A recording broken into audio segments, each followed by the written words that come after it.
और जहाँ जहाँ भी उसके लोग उसके लिए जमा हुए हैं वो अपने नाम के वसीला से मौजूद है। तो मैं खुदा का खादिम होते हुए नए आने वालों को खुदा के घर में खुश आमदीद कहता हूँ। और खुदा एक एक शख्स से अपना कलाम करता है। वो नहीं चाहता कि उसका कलाम रायगां जाए। वो अपने कलाम के बीज को कभी ज़ाया नहीं होने देता। तो आए हम अपने खुदा के मुक़द्दस कलाम में से अपनी ज़िंदगी के इस्तिफ़ादा के लिए मुक़द्दस मत्ती रसूल के मुताबिक लिखी गई इंजील उसका 24वां बाब और उसकी 15वीं और 16वीं आयत पढ़ेंगे, जिस पर आज हम खुदा के कलाम को सीखेंगे। मुक़द्दस मत्ती के मुताबिक लिखी इंजील उसका 24वां बाब और उसकी 15वीं और 16वीं आयत। मैं चाहूँगा शारून से कि वो इन्हें पढ़े। बस जब तुम उस उजाड़ने वाली मकरू चीज़ को जिसका जिक्र दानियल नबी की मार्फत हुआ मुकद्दस मुकाम में खड़ा हुआ देखो, पढ़ने वाला समझ ले, तो जो यहूदिया में हो वो पहाड़ पर भाग जाए, और जो खड़े हो और जो कोठे पर हो वो अपने घर का असबाब लेने को नीचे ना उतरे। खुदावंद की बरकत उसके मुकद्दस कलाम के पढ़े और सुने जाने पर हो। खुदावंद यस्सु में अक्सर कलाम तमसीलों में किया है, मिसालों में किया है, तशबीहात में किया है,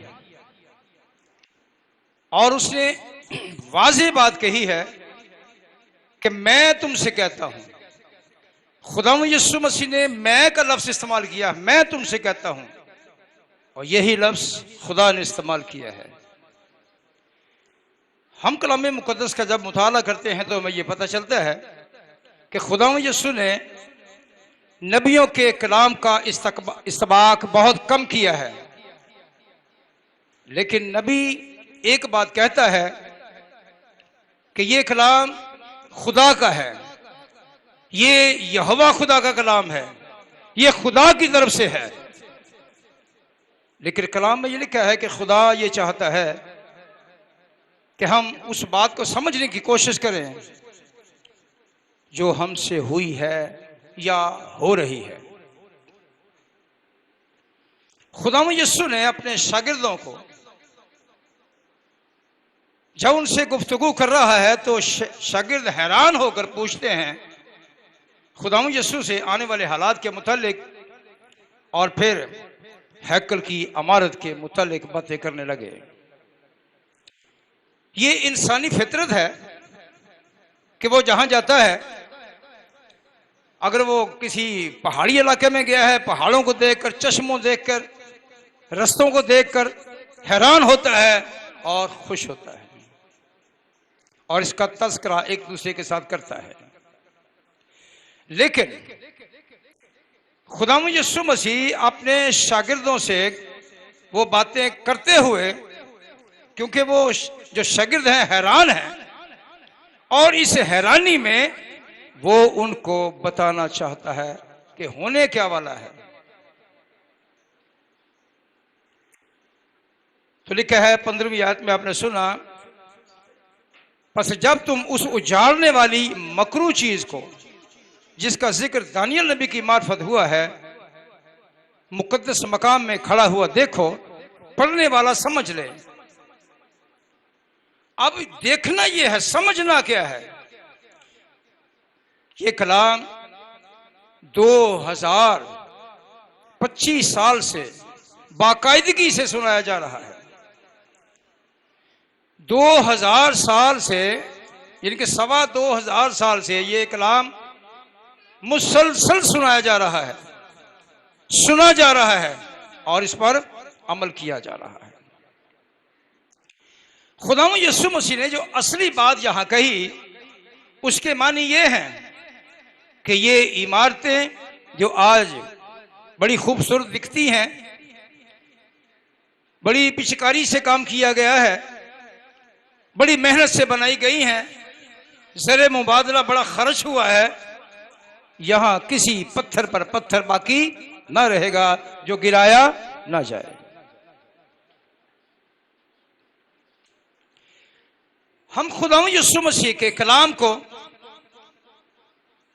और उस हवाले को देखते हैं जो उसने दानियल नबी की मार्फत बयान किया है, कि वो कलाम जो खुदा ने दानियल नबी की मार्फत की है उसे बयान कर रहा है। ये तो कहा कि यहां किसी पत्थर पर पत्थर बाकी ना रहेगा जो गिराया ना जाए। खुदावंद यीशु मसीह से 41 साल बाद वो हैकल जिसका बड़ा चर्चा था गिरा दी गई।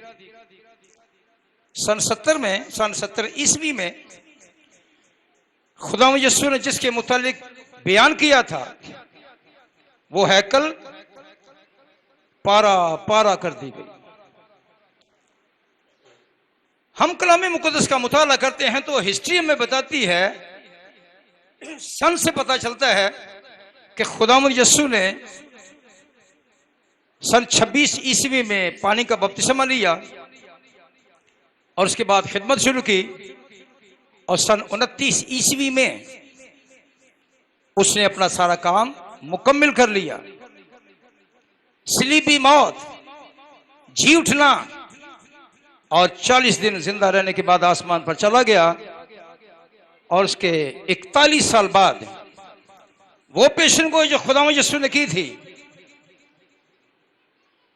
उस हैकल पर हमला हो गया और हैकल को पारा पारा कर दिया, हर पत्थर अलग अलग कर दिया। और लिखा है कि वो हैकल सुलेमानी जो खुदावंद यीशु मसीह से चंद साल पहले बनी थी, उसमें उसकी बुनियादों में और उसकी जहां ब्लॉक लगाते हैं सोना चांदी था, लोगों ने ब्लॉक अलग अलग करके सोना निकाल लिया।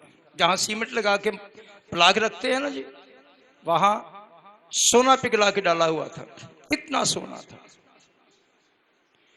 सो कहने का मकसद यह है कि वो बात जो उसने कही थी खुदावंद यीशु मसीह से 41 साल बाद वकूम में आई, जब रोम के तीतस ने उसे फतह कर लिया और हैकल को पारा पारा कर दिया। इबादतगाह दुनिया के किसी मजहब के लिए बड़ी अजीज होती है, चाहे वो मजहब झूठा हो या सच्चाई के करीब हो या सच्चा हो। मैंने 2 चीजों का इस्तेमाल किया है, शायद आपने गौर किया है, चाहे झूठा हो या सच के करीब हो या सच्चा हो।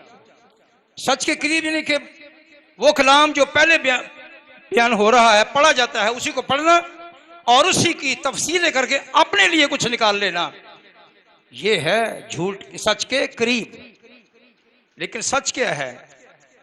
जो असल मतन है, जो दिया गया है, उसे पढ़ना और उसे सुनना और उस पर अमल करना।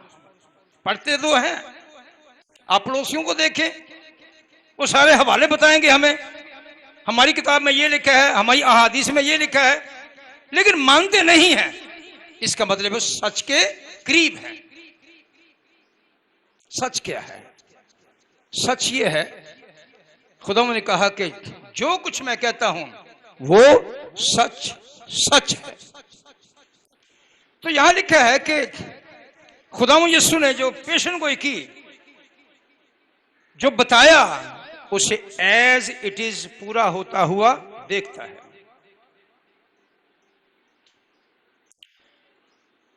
वो हैकल जो सन 70 में बना दी गई, इसके बाद कुछ लोगों को चुना गया, सियालतीएल और दूसरे लोगों ने इसे बनाया बाबल की मदद से,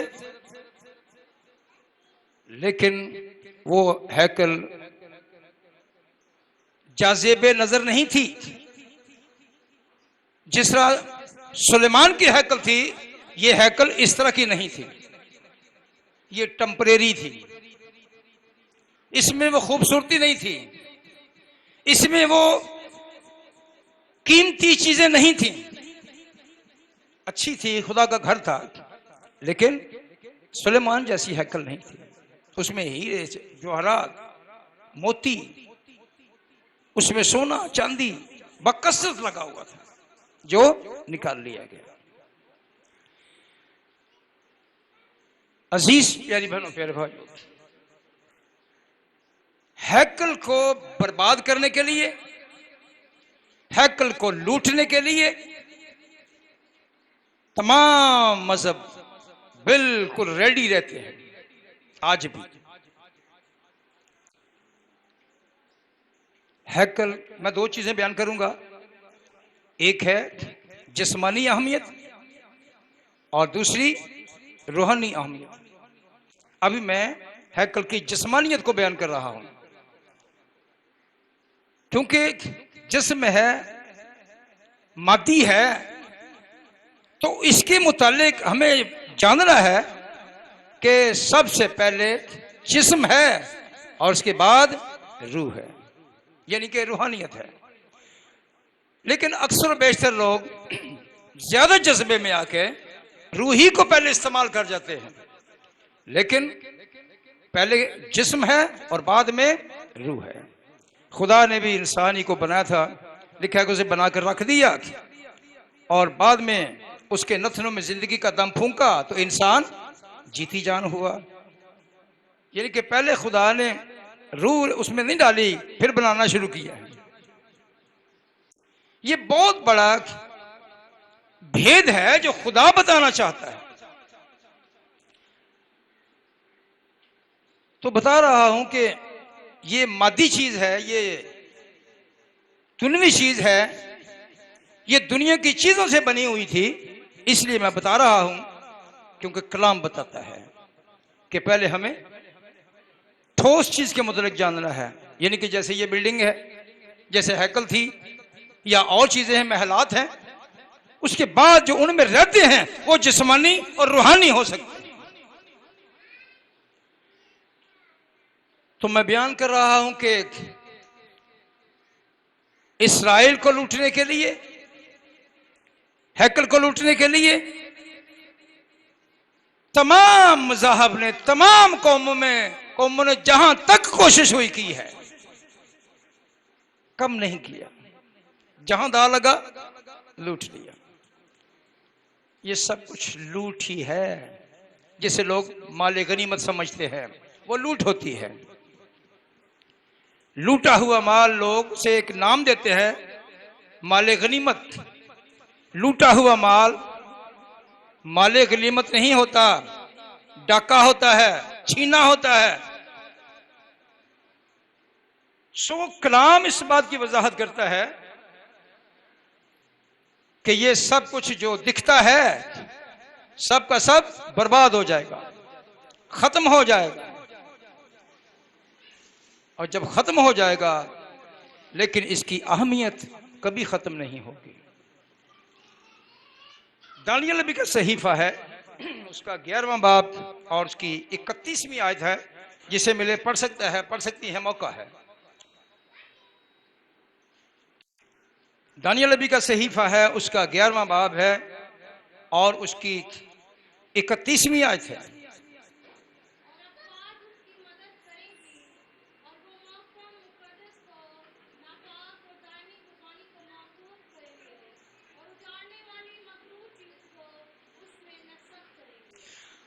हमने सुना कि कोशिश क्या है, कोशिश आपने सुनी है, और ये कोशिश खुदावंद यीशु मसीह से सैकड़ों साल बाद में होने वाली है। एक पेशन गोई खुदावंद यीशु मसीह के पैदा होने पर हुई, सैकड़ों साल पहले खुदावंद यीशु मसीह के पैदा होने की पहली पेशन गोई तुरेत की किताब 3 बाब की 15वीं आयत में है। यानी कि पैदाइश की किताब 3 बाब की 15वीं आयत में है। सैकड़ों साल पहले यशायाह ने, बाकी नबियों ने सैकड़ों साल पहले, और यीशु मसीह ने आने वाले हालात के मुतालिक पेशनगोई कर दी। और कई 100 साल बाद वो निशान जो नजर आता था, दिखता था, उसे भी मिसमार करने की कोशिश शुरू हो गई। लिखा है, और अफवाज उसकी मदद करेंगी। यानी कि अफवाज, एक फौज होती है और एक अफवाज है। फौज सिंगल है और अफवाज जमा का सीगा इस्तेमाल किया गया है। बहुत सारी फौजें, अगर अफवाज ना कहें तो फौजें कह सकते हैं, लेकिन ये जमा का सीगा है। यानी कि बहुत सारी अफवाज, बहुत सारी कौमें, बहुत सारे लोग एक जगह जमा हो और वो मोहकम मकदिस को नापाक और दायमी कुर्बानी को मौकूफ करेंगे। ये अकवाम, अब बंदा ये पूछे इनको क्या परेशानी है, ये तो इसराइल नहीं है, ये तो गैर कौम है। लेकिन कहने का मकसद ये है कि शुरू से एक मुकाबला चल रहा है इब्लीस का और खुदा के लोगों का। इब्लीस का ये काम है कि खुदा के लोगों को और उन जगहों को जहां वो इबादत करते मिसमार कर दिया जाए। और खुदा यहां अपने लोगों को आगाह करना चाहता है कि मेरा वजूद, यानी कि मुकद्दसीन का वजूद इमारत से नहीं बल्कि रूहानियत से है। हालेलुया। कहां से है? रूहानियत से है। खुदावंद यीशु मसीह ने जब अपने शागिर्दों को हुक्म दिया कि तमाम दुनिया में जाके सारी खलक के सामने इंजील की मुनादी करो, तो ये नहीं कहा कि ग्रुप बना के चर्च बना लो। कहा किसी को? मैंने नहीं सुना, मैंने नहीं पढ़ा। खुदावंद यीशु के पाक फजल से मुझे बड़े मजमूओं को पढ़ने का इत्तेफाक है। मैंने इसराइल को भी पढ़ा है, मैंने हिंदू मत पढ़ा है, सिख मत पढ़ा है, मैंने इस्लाम पढ़ा है, मैंने कादियानियत को पढ़ा है। मैंने कोशिश की है पढ़ने की, आज भी स्टूडेंट हूं। सो मेरे कहने का मकसद यह है कि हम सब मिलकर जब अपने खुदा की ताजीम के लिए कुछ करते हैं तो फिर वो समझा देता है। खुदा के लोगों का जमा होना, कहीं भी जमा हो, लिखा है कि वो मौजूद होता है, बिल्डिंगों में नहीं होता। बिल्डिंग इसलिए बनाई जाती है कि खुदा के लोग एक जगह जमा होकर उसकी इबादत करें, लेकिन वो ये नहीं कहता कि तुम जमा होगे तो मैं आऊंगा। वो अपने वादे के मुताबिक मौजूद है। अब गैर कौमों को, अफवाज को यहां क्या परेशानी है कि वो ऐसे शख्स का साथ दें जो खुदा के घर को, खुदा के लोगों को खत्म करना चाहते हैं, उन्हें मिसमार करना चाहते हैं, उन्हें डिस्ट्रॉय करना चाहते हैं। ये सारे मंसूबे खुदा के हैं। मैं थोड़ा सा पीछे ले आता हूं आपको। खुदावंद यीशु मसीह के लिए पेशन गोइयां हजारों साल पेशतर थीं कि वो पैदा होगा। यशायाह ने 53 में बाब में जाहिर कर दिया कि वो कैसे मरेगा। पहले पैदा होने के मुतालिक बता दिया, फिर उसके दुख उठाने के मुतालिक, मरने के मुतालिक, जिंदा होने के मुतालिक सारा बता दिया। लेकिन उसी ग्रुप में यीशु मसीह के शागिर्दों में एक शख्स है और उसके मुतालिक खुदावंद यीशु ने कहा कि अफसोस उस पर जिसके ये सबब से हो कि इब्ने आदम पकड़वाया जाए और वो मारा जाए। क्या इल्हाम या इलाहियात नहीं बता रही हैं? इलाहियात ने बताया, नबियों ने बताया, नबियों ने बताया, इस बात को वाज़ेह किया है। लेकिन इस ग्रोह में एक शख्स सामने आ गया है जिसने कोशिश की पकड़वाने की। तो उसने कहा इब्ने आदम के हक में जो लिखा है वो तो होता ही है, लेकिन अफसोस उस पर जिसके सबब से हो। अब सबब कौन बन गया? यहूदा इसके लिए होती। और यहां सबब कौन बनने लगा है? यहां सबब बनेगा ऐसा शख्स जिसका खुदा से कोई ताल्लुक नहीं है। इस शख्स का खुदा के साथ कोई ताल्लुक नहीं है। अंताकुस इप्नीफेरेंस, अंताकुस इप्नीफेरेंस। अब ये देखते हैं कि इसको हैकल पर कब्जा करने और अपनी धौंस जगाने का या धौंस जमाने का मौका मिलने का है कि जैसे मौका मिलता है सब कुछ गलत कर देंगे।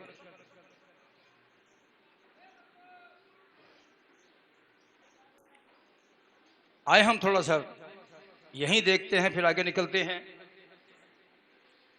दानियल नबी का सहीफा है 12वां बाब और उसकी 11वीं आयत है, और 9वां बाब और उसकी 27वीं आयत है। 12वां बाब उसकी 11वीं आयत देखिए।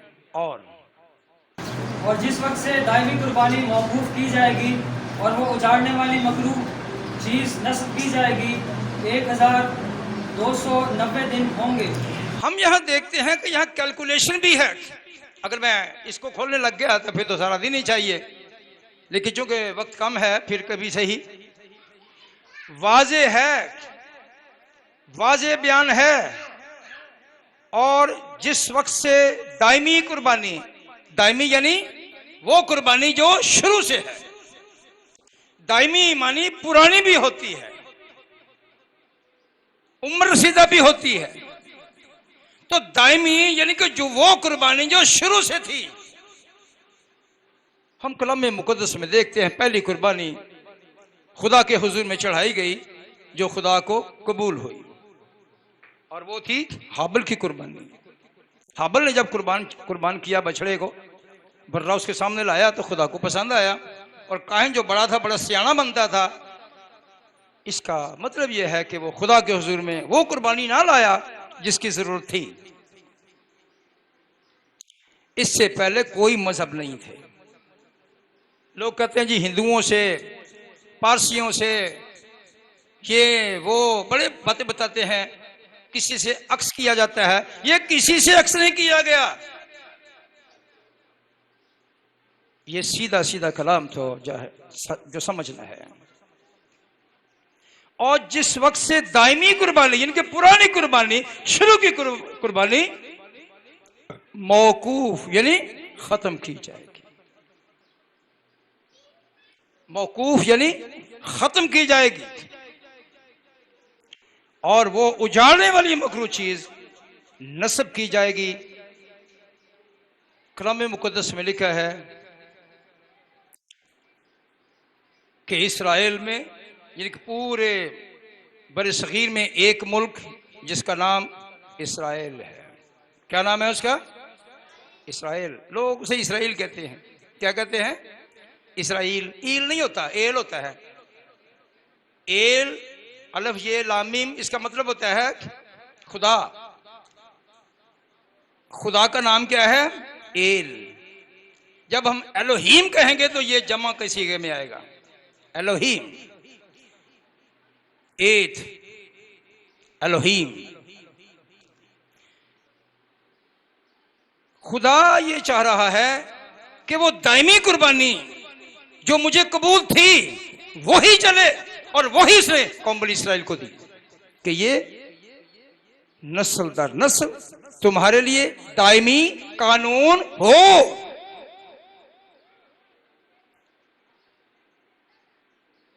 खुदा के मुफस्सर इस बात को बयान करते हैं कि ये वो कलाम है जो ला तब्दील है। ये कलाम लोगों से सुन के नहीं लिखा गया। खुदा यीशु ने कहा जो कुछ तुमने देखा है, जो कुछ सुना है, उसके मुतालिक बताओ।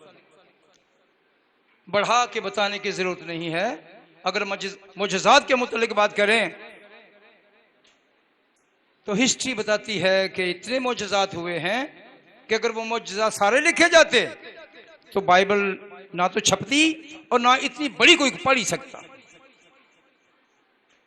ये तो जस्ट नमूने हैं, टाइटल हैं। ऐसा हुआ, और जिनके पल्ले कुछ नहीं वो बड़ा बताते हैं, ये है, वो है, फलां है, ढिमका है, वो हर बात को मुझसे बताते हैं। बहरहाल लिखा है कि जिस वक्त से दायमी कुर्बानी मौकूफ की जाएगी, यानी कि ये फार फ्यूचर को बयान किया जा रहा है, ना माजी को ना हाल को, बल्कि फ्यूचर को बयान किया जा रहा है, मुस्तकबिल को बयान किया जा रहा है। और खुदा चाहता है कि उसके लोग उसके कलाम की पहचान करें, और जितनी गैरत वो कलाम के मुतालिक और जितनी गैरत वो हैकल के मुतालिक रखते हैं, खुदा की भी गैरत रखें।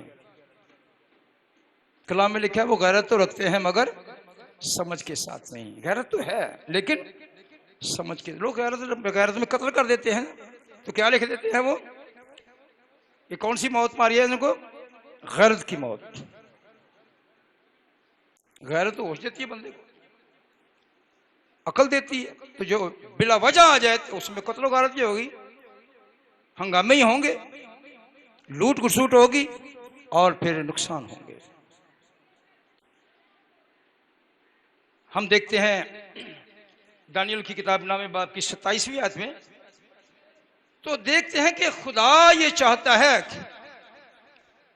नामे बाब की आखिरी आयत है, यानी कि 27वीं आयत है, हफ्ता के लिए बहुतों से ऐद कायम करेगा और नस्फ हफ्ता में ज़बिया और हदिया माकूफ करेगा, और फसीलों पर उजाड़ने वाली मकरूहात रखी जाएंगी यहाँ तक कि बर्बादी कमाल को पहुँच जाएगी, और वो बला जो मुकर्रर की गई है उस उजाड़ने वाली पर वाक़या होगी। हाँ जी, कलाम में लिखा है सब कुछ वाज़े है,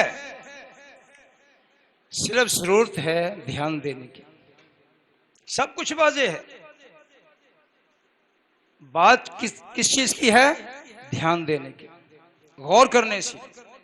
जब गौर किया जाएगा तो बात समझ में आ जाएगी। कलाम में लिखा है बस गौर से देखो कि किस तरह चलते हो। तो चलने वाले को गौर करना है ना, किस तरह चलता है। बस गौर से देखो किस तरह चलते हो। हम लोगों का चलना देखते हैं, लोगों के मुतालिक देखते हैं, लेकिन अपने आप पर गौर नहीं करते। हम कैसे चलते हैं, हमारा रवैया क्या है, हमारी सोच क्या है, हमारे ख्यालात क्या हैं। हम लोगों की नुक्ताचीनी करते रहते हैं, जिसे लोग तनकीद बोलते हैं ना। तनकीद और लफ्ज होता है, लेकिन अक्सर बेशतर तनकीद ही होता है। बड़ी तनकीद कर दिया जी, बड़ी तनकीद कर दी है। तनकीद का मतलब कुछ और होता है, नुक्ताचीनी का मतलब कुछ और होता है। खाम खा, नुक्ताचीनी का मतलब खाम खा इल्जाम देना, खाम खा इल्जाम देते ही जाना, नुक्स निकालते जाना। तो तनकीद के मानी है खोज से सच्चाई को जानना। क्या मतलब है इसका? खोज से, यानी कि तहकीक करने से सच्चाई को जानना, ये है तनकीद। सो यहां आपने सुना, बड़ी वाज़ेह है, और वो एक हफ्ते के लिए बहुतों के साथ ऐद कायम करेगा। कलाम में लिखा है एक दिन 1000 वर्ष के बराबर है और 1000 वर्ष एक दिन के बराबर है। जब कोई भी शख्स या बादशाह किसी जगह पर मुख्तस होता है, मखसूस होता है, या वो कायम हो जाता है, या वो हमला करके आ जाता है, कब्जा कर लेता है, तो फिर वो अपना कानून चलाता है और इर्द गिर्द के कौमों को डराता है, फिर उनके साथ अहद बांधता है, उनके साथ अहद बांधता है और उनके साथ फिर लेन देन करता है, माशी हालात को बेहतर बनाने के लिए और अपना सर ऊंचा रखने के लिए। हम जहां देखते हैं, और उसने कहा कि ज़बीहा और हदिया मौकूफ करेगा। ज़बीहा यानी कि वो हदिया जात, वो ज़बीहे जो खुदा के हुजूर में जिनमें खून होता है, चढ़ाए जाते हैं, उसे क्या करेगा? मौकूफ करेगा, खत्म करेगा। हदिया जात, खुदा ने कहा कौम बनी इसराइल को ये याद रखना है। कौम बनी इसराइल से कहा क्या करना है? याद रखना है तुम्हारी आमदनी का कितने हिस्सा? 10वां हिस्सा।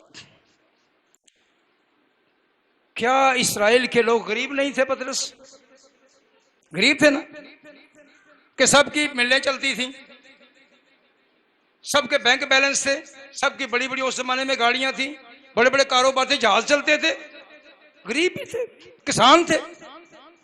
इसके अलावा भी गरीब थे। असल में एक किसान गरीब नहीं होता, लेकिन हुक्म क्या था खुदा का? कौम बनी इसराइल के हर फर्द के साथ अपनी आमदनी का 10वां हिस्सा हैकल में जमा कराना है। कभी किसी से उधर मैंने आज तक नहीं पढ़ा कि किसी ने कहा जैसे बड़े माड़े हैं, कम तो होता को नहीं पे, महंगाई बड़ी है, कैसे दे सकते हैं? बड़ी सख्त तालीम है कलाम मुकद्दस में, मुकद्दस मूसा के वसीला से। खुदा की तालीम है, वसीला कौन है? मुकद्दस मूसा। उसे ये कहा कि ये करना है, जो नहीं देगा उसे सजा दी जाएगी, जो नहीं देगा उसे सजा दी जाएगी। लोग सजा से डरते थे, सबसे ज्यादा खुदा से डरते थे, एहतराम करते थे।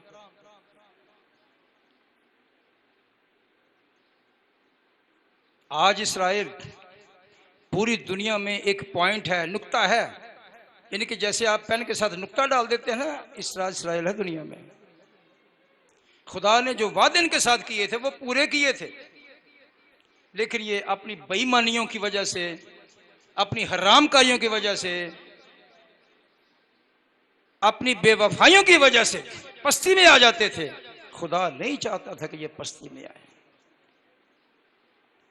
तो लिखा है ज़बीहा और हदिया मौकूफ करेगा कौन? जो आने वाला है। खुदा मौकूफ नहीं करेगा, उसने तो ये कानून बनाया है। इसलिए कहते हैं कि खुदा का कानून अटल कानून है, ये असेंबलियों में नहीं बनता, ये बन चुका है। कोई कानून अगर ठीक ना हो तो असेंबली में लोग पूरे हों तो कानून बन जाता है, एक नया बन जाता है, उसे खत्म कर देते हैं। बना हुआ कानून सुप्रीम कोर्ट ऑफ पाकिस्तान भी खत्म नहीं कर सकता। बने हुए कानून पर अमेंडमेंट की जाती है, वो भी कहां? असेंबली में। वो कानून मनसूख हो जाता है, उसकी जगह दूसरा बन जाता है। सो लिखा है और ज़बीहा और हदिया मौकूफ करेगा और फसीलों पर उजाड़ने वाली मकरूहात रखी जाएंगी, यहां तक के बर्बादी कमाल को पहुंच जाएगी। बर्बादी कमाल को पहुंच जाएगी। और वो बला जो मुकर्रर हो गई है उस उजाड़ने वाले पर वाक़े होगी। खुदा यीशु ने इसीलिए कहा, शागिर्दों को बताया कि भाइयों, दोस्तों, देख देख के मुतासिर ना हो। देखो कलाम कहता क्या है। मैंने ही बड़े मुल्क देखे हैं, यानी नेट पे बहुत से मुल्क देखे हैं, और एक मैंने जाके भी देखा है। सो मेरे कहने का मकसद है, दुनिया इमारतों को देखने जाती है, जगहों को देखने जाती है, उसके मुताबिक बात करती है, उनकी तहजीब को देखती है। जैसे मैंने साउथ कोरिया में जाके देखा और मैं उसके मुताबिक बात करता हूँ। कहीं ना कहीं को बात ऐसी हो जाती है, फिर मैं उसे उस जगह पे बयान करता हूँ। तो यहाँ लिखा है, खुदा यीशु ने बहुत पहले बयान कर दिया और इसको फिर दानियल नबी ने बयान किया, क्योंकि दानियल खुदा यीशु मसीह के उन तमाम कलमात को बयान कर रहा है जो खुदा यीशु मसीह ने आने वाले के मुतालिक आगाह कर दी है। दानियल नबी की किताब में वो तमाम पेशगोइयां जो खुदा यीशु के लिए हैं पूरी होती हुई देखते हैं, और खुदा यीशु ने भी उनका ठीक जवाब दिया है और ठीक अपने लोगों को पहुंचाया है। कि कहां लिखा है ये? दानियल नबी की किताब में। बहुत कम इक़्तिबास खुदा यीशु ने किए हैं, लेकिन ज्यादा उसने किया है मैं तुमसे कहता हूं। लेकिन जहां एक बात पहले लिखी है बताता है कि फलां बात पहले लिखी गई है। सो हम देखते हैं कि अंताकुस इपनीफेनेंस, इसने इस्राइल पर निगाह रखी हुई थी और एक वक्त आया कि ये कामयाब हो गया। इसके कामयाब होने की वजह शायद आपके में हो या आपने सुनी हो। अंताकुस इपीफेनेस की कामयाबी का राज इस्राएल की नाचाकी थी।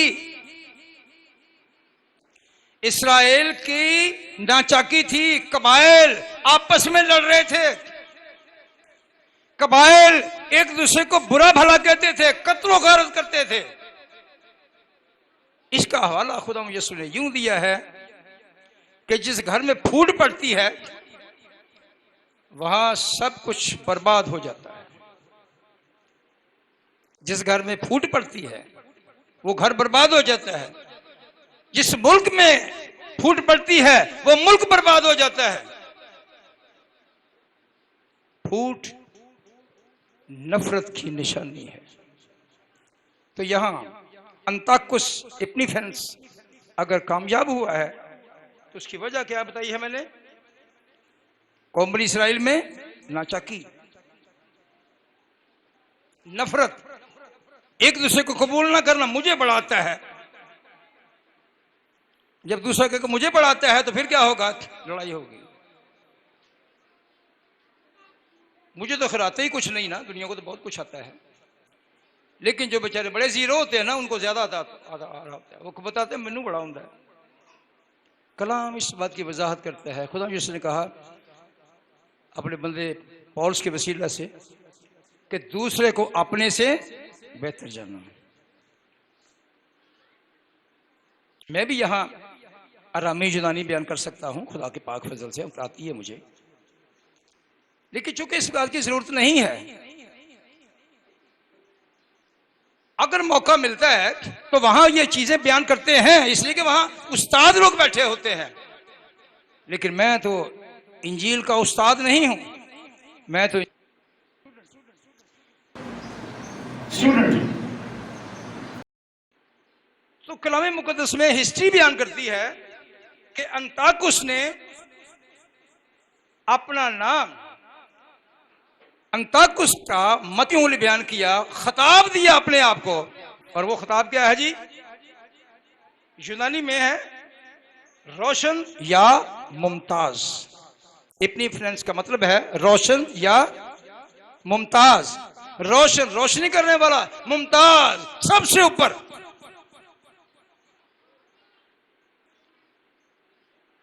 लेकिन लोग उसे क्या कहते थे? इपीमनांस। इपीमनांस यानी पागल। इस्राएल के लोग छुप छुपा के आपस में उसका नाम क्या रखते थे? पागल। पागल है ना, हर चीज जुनून से करता है।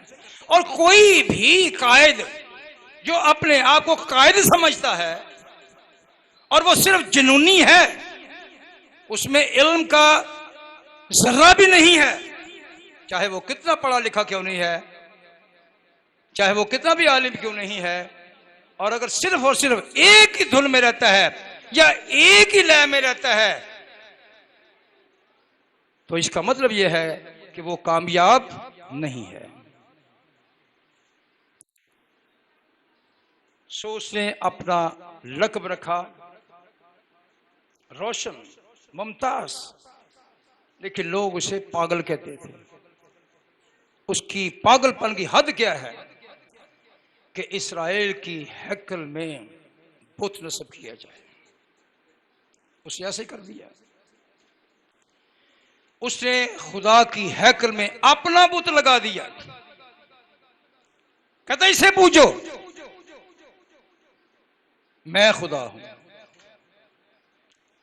इसलिए जब कोई शख्स घुमंड करता है किसी चीज पर तो फिर खुदा उसकी डोर ढीली छोड़ता जाता है। कर दो, चलो जी और करो। मिसाल मैं आपको देता हूं, जैसे खुदा ने बुजुर्ग मूसा को मिस्र में भेजा ताकि मेरी कौम को ले आ। खुदा ला नहीं सकता था? ला सकता था, सब कुछ कर सकता है, लेकिन वो बताना चाहता है आई एम द गॉड, मैं खुदा हूं। और जैसे वो मिस्र में गया, बातचीत हुई, तो मिस्र का बादशाह खासा अपनी जगह पर स्लिप हो गया। गुरूर और घमंड से भर गया। और लिखा है कि जब भी मूसा जाता है तो मिस्र के बादशाह का दिल सख्त हो जाता है ना। क्यों है? खुदा सख्त कर रहा है ना उसको, क्योंकि खुदा ने अपन पर काम करना है, दिखाना है कि मैं हूं सो हूं। अजीज प्यारी बहनों, प्यारी बेटियों, प्यारे भाइयों, प्यारे बच्चों, हम खुदा के लोग हैं और वो इस्राएल से ज्यादा हमसे प्यार करता है। इस्राएल से ज्यादा हमसे, आवाज नहीं आई, इस्राएल से ज्यादा हमसे थोड़ी चार्जिंग आई है। क्यों करता है? कभी गौर किया है? इस्राएल से ज्यादा हमसे प्यार क्यों करता है? इसलिए कि उसने अपने बंदे अब्राहम को पकड़ा, कहा मेरे हुजूर में चल तो कामयाब हो। लिखा है कि तेरी नस्ल को बरकत दूंगा।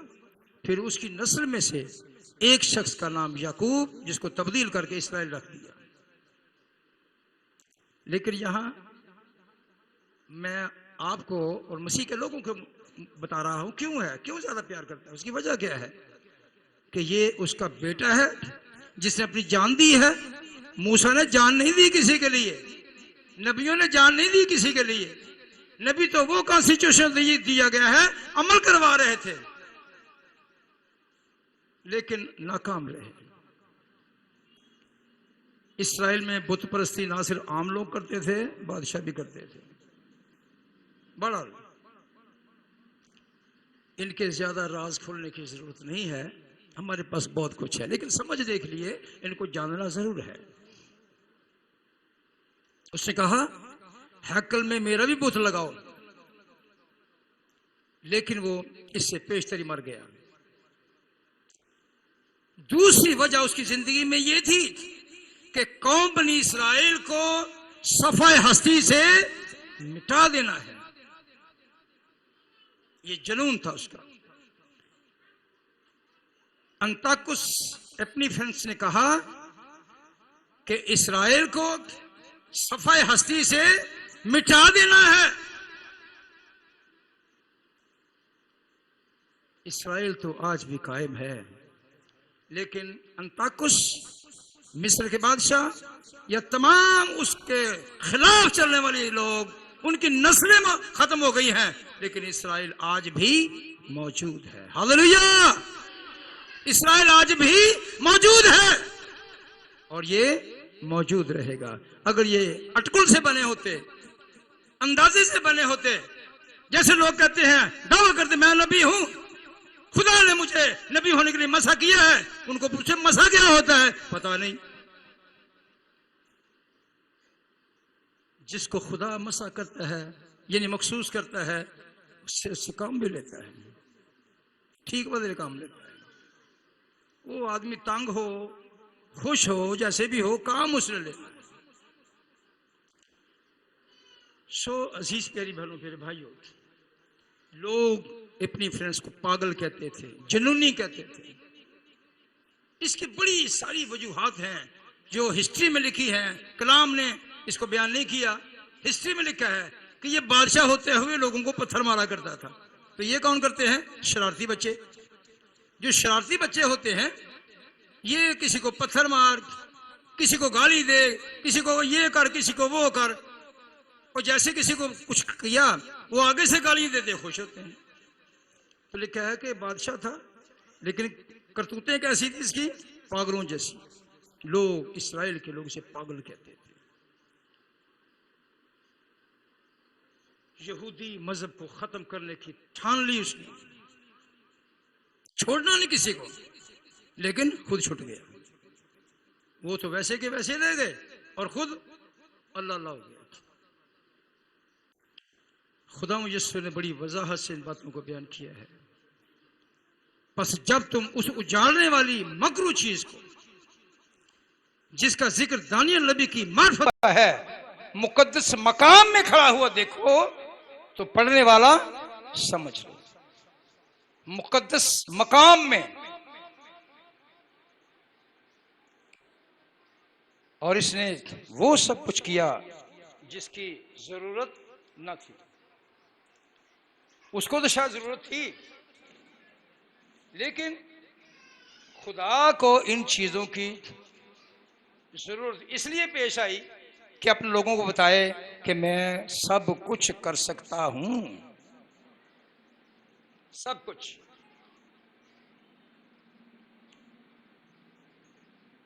आए हम थोड़ा सा आगे बढ़ते हैं।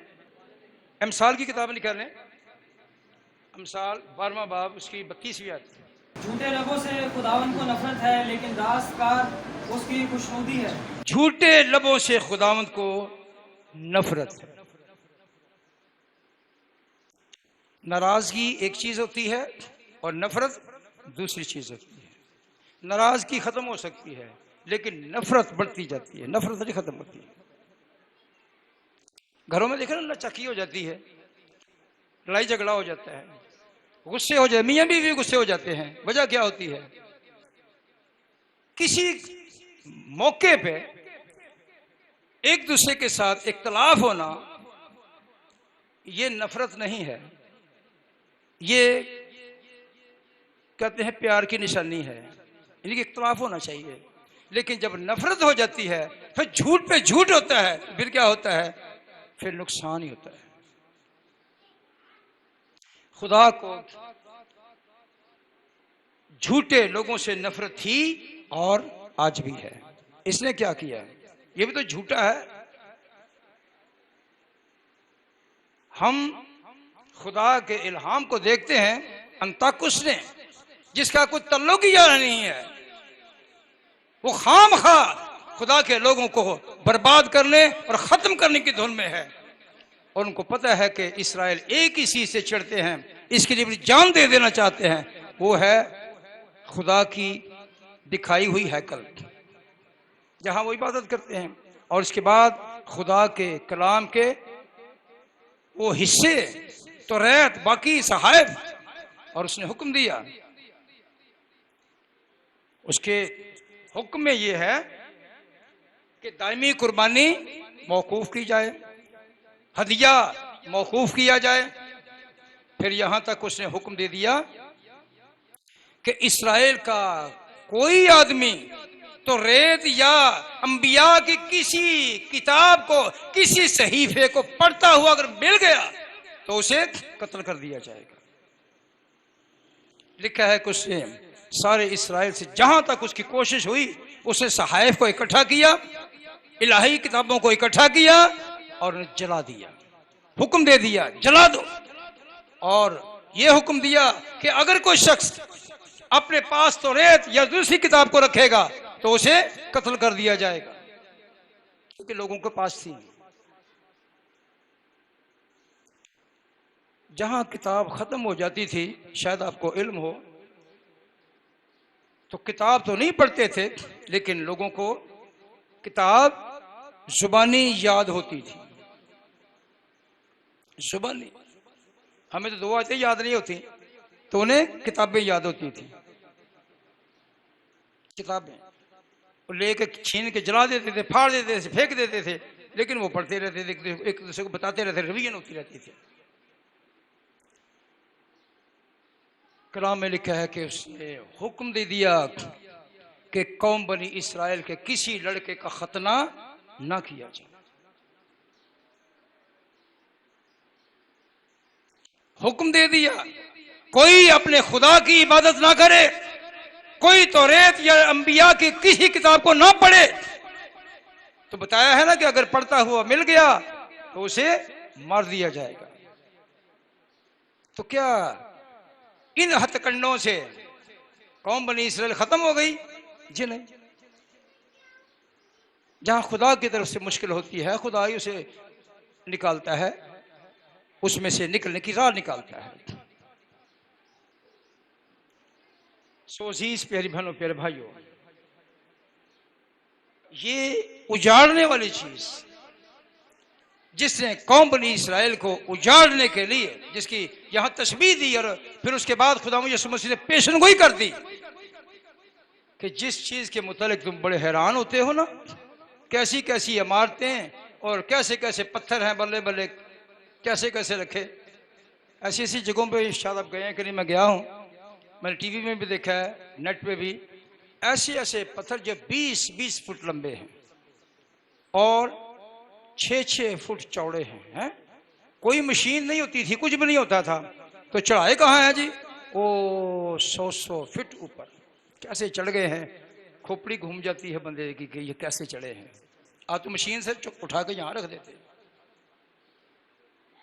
अकल तो पहले भी थी, ये अकल के वसीले से सारी मशीनें बनी हैं। अकल ना होती मशीनें बनती, ये ना बनती। बहरहाल खुदा ये बयान कर रहा है,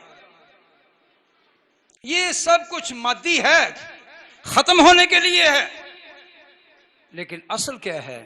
वो ये है कि मेरे लोग मेरे कलाम पर अमल करें। और सन 100, जब हम हिस्ट्री का मुताला करते तो हमें पता चलता है सन 165 कबल अज़ मसीह से 165 साल पहले ये सारा सिलसिला गर्मा गर्मी में था। ऐसे कर देंगे, ऐसे कर देंगे। फिर मुकाबियों की जमात इकट्ठी हुई और इन्होंने मुकाबियों में, और उन लोगों को, वो लड़के जो बड़े दलेर थे, उन्होंने इनके खिलाफ महाजराई की, जंग की, और लिखा है कि इन ताकस की तमाम फौज को तहस नहस कर दिया और उन्होंने इस बादशाह के हाथ से हैकल को हासिल कर लिया। यानी कि खुदा की हैकल की जो पत्थरों से बनी है, इसके लिए तो बड़ी गैरत है। लेकिन आगे जो बात थी वो खुदा के कलाम की थी कि वो खुदा के कलाम को भी ख़त्म करना चाहता था, लेकिन हैकल भी बचा ली और कौम को भी आज़ाद करवा दिया। हालेलुया। हम खुदा का शुक्रगुज़ार हैं कि वो इस लायक है कि अपने लोगों को तैयार करे। और आज मेरे और आपके सामने ना तो किसी तरह का ऐसा मसला है कि अंताकुस हमारे सामने है, लेकिन अंताकुस याद रखें किसी ना किसी शक्ल में इस दुनिया में मौजूद है। वो कहते हैं बाइबल की बात नहीं करनी, ये हवाला नहीं देना, किसी को इधर नहीं लाना, किसी को उधर नहीं लाना। ये क्या है जी? ये अंताकुस अपनी फ्रेंड्स, उसकी रूह काम कर रही है कि कहीं कोई शख्स तौबा करके खुदा के पास ना आ जाए। मना करो। एक बड़ी खास बात आपको बताने लगा हूं। मजहब इज्तिमाई होता है, मजहब इज्तिमाई यानी कि इकट्ठा होता है तो मजहब होता है, लेकिन ईमान एक होता है। हालेलुया। ईमान वाहिद होता है, जमा नहीं होता है। हर ईमान, हर शख्स अपने ईमान को यह जान सकता है कि उसका ईमान अपना है, उसकी बीवी का ईमान अपना है, उसके बच्चों का ईमान अपना है, रिश्तेदारों का ईमान अपना है, मोहल्लेदारों का ईमान अपना है। हर शख्स का अपना अपना ईमान है। तो किसी को कबूल कर लेना, किसी मजहब में चले जाना, किसी मजहब को कबूल कर लेना, यह किसी का जाती मामला है। लेकिन हम हर बात में अड़ंगा डालते हैं। ना ना ना ना ना, ना खबरदार, तू इंज कीता दे, तू कौन है जो मैं नहीं कर रहा, मैं जहन्नम में जाना चाहता हूं तो तू खुदा के हुजूर में क्यों जाना चाहता है? फिर वो कहते ना खेडांगे ते ना खेडन देंगे। लेकिन ऐसे हालात में भी अगर आपके इल्म में हो तो ऐसे ऐसे खानदानों से, ऐसे ऐसे घरानों से, ऐसे ऐसे ग्रुपों, ऐसी ऐसी कौमों से लोगों ने खुदा यीशु को कबूल किया है और करोड़ों डॉलर पर जूती मारती है और आगे निकल गए हैं। उन्होंने कहा ये कुछ नहीं है, खत्म हो जाएगा। ये किसी लालच में नहीं गए। आज कहीं भी कुछ हो तो पूछते हैं प्रोसिक्यूशन हो जाता है जी, है कल उनका चर्च ही खत्म कर दो, सलीब तोड़ दो जी। तो क्या है कल खत्म करने से,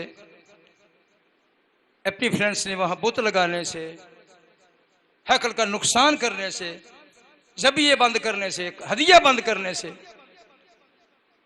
ये सारा कुछ करने से कौम बनी इसराइल को खत्म कर सका? नहीं, किसी की जरूरत नहीं है। मैं चैलेंज करता हूं ऐसे लोगों को जो सिर्फ बोलते हैं, हकायक की बात करें, दलील से कायल करें, मान जाएंगे दलील होती क्या है। हम चूंकि सच्चाई के जानने वाले हैं, अक्सर लोग कहते हैं बाइबल बदल गई है। क्या कहते हैं? बाइबल, आवाज से बोलें जरा, बाइबल, क्या बाइबल बदल गई है? नहीं, बाइबल बदल देती है। हालेलुया, बाइबल बदल देती है। को पढ़ के तो देखे। क्यों डरते हैं?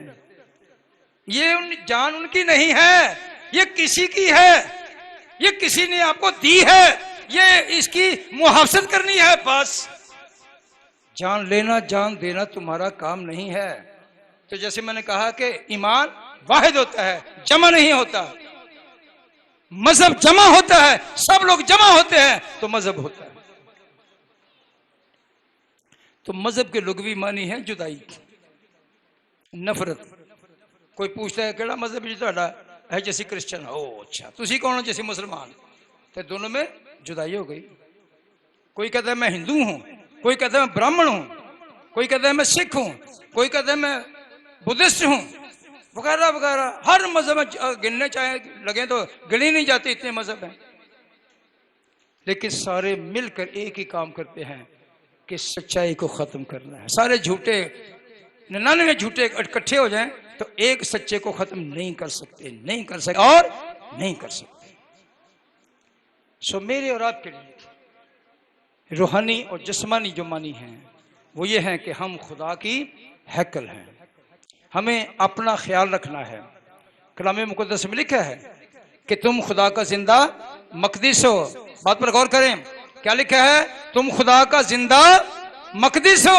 हैकल को जिंदा मक़दस नहीं कहा गया, खुदा की हैकल कहा गया है, लेकिन जिंदा मक़दस नहीं कहा गया। हैकल का हैकल के लुग़वी मानी है वो घर जहां इबादत की जाती है, हैकल। सो लिखा है कि तुम जिंदा खुदा का मक़दिस हो। हम जिंदा है ना, चलते फिरती हैकलें हैं जिनमें खुदा का रूह बसा हुआ है। हैकल में भी खुदा का रूह बसा हुआ था। एक वक्त था, एक वक्त था। उसके बाद क्या खुदा इस्राएल में नहीं है? इस्राएल में है, लेकिन वो वहां हैकल में नहीं है, क्योंकि वादा उसका था कि मैं कहां रहूंगा? पाक संदूक में। बताया इसमें रहूंगा। तो एक जगह, कई जगह कहता है कि मैं किसी का बाउंड हो गया हूं कि मैं वहां रहूंगा, मैं कैदी हूं तुम्हारा।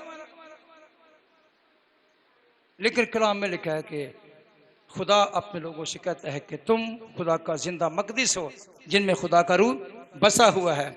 और ये मकरूह चीजें, ये दुनिया की चीजें, बुरे ख्याल, बुरी सोचें, ये बुरे इरादे, बातें जो हमने सुनी हैं, कहां तक ये खुदा के कलाम के मुताबिक है जो हमारी रहनुमाई कर सकती हैं। खुदा मुझे और आपको अपने कलाम के वसीला से बड़ी बरकत बख्शे।